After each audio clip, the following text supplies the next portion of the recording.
wasiirada iyo xildhibaano ka tirsan dowladda federaalka Soomaaliya ayaa waxa ay maanta gaareen deegaanka loo yaqaano Zabiid ee dhawaan ay dowladdu la wareegtay.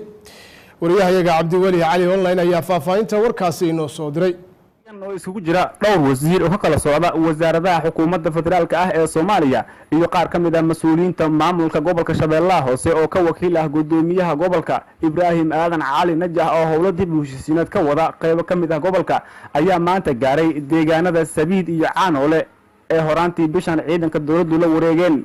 mas'uuliyiintan ayaa dadka ku nool deegaanadan soo gaarsiiyay deeq ka kooban raashin iyo dawo oo loogu talagalay in lagu caawiyo dadka ku nool tuulooyinkan. ugu horeyn waxaa goobta ka hadlay gudoomiye ku-xigeenka arrimaha bulshada gobolka Shabeellaha Hoose Cumar Maxamuud Cilmi. ugu horeyso ciidamada xoogga dalka Soomaaliyeed maashan xoreeyay suurtageliyay saaka in si nabadgelyo ah shacabka gargaar loogu fidiyo si caafimaad iyo waxbarasho loo helo ay dowladda federaalka ka soo jeedo maartan yihiin. waxaan rabnaa wasiirka gaashaandhigga gudoomiyaha gobolka Shabeellaha Hoose Najax wakiil buuxa ka ahayna oo hadda shirdiga heshiisiin ka wada qayb ka mid ah gobolka Shabeellaha Hoose ee jooga Bildogle walna weyn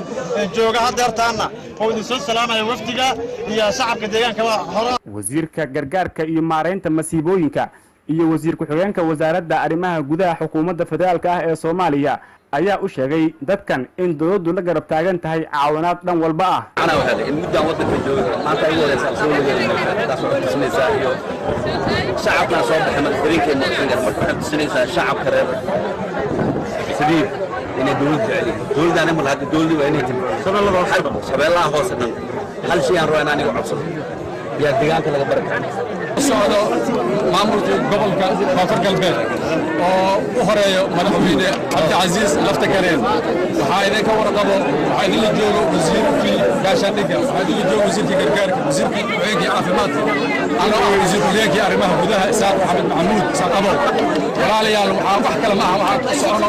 waa idinka dartii waa shacab weynaha dartii waxa kale oo haysatiin maanta oo fursad weyn oo qaali idin ah madaxweyne iyo barnaamijka aan seexanin aniga aan hubo inaysan seexanin habeenii maalin ay taagan yihiin ummadaan horumarkeeda iyo dhibaatadan maanta meeshan waxay ahaan jirtay meeshii loo soo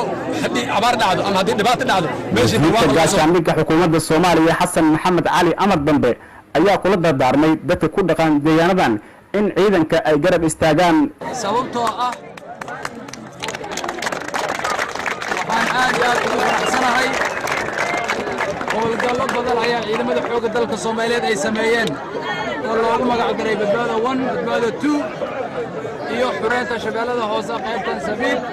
iyo Caanoole iyo meesha la mareeray balcad Balad Aamin iyo Moordiile.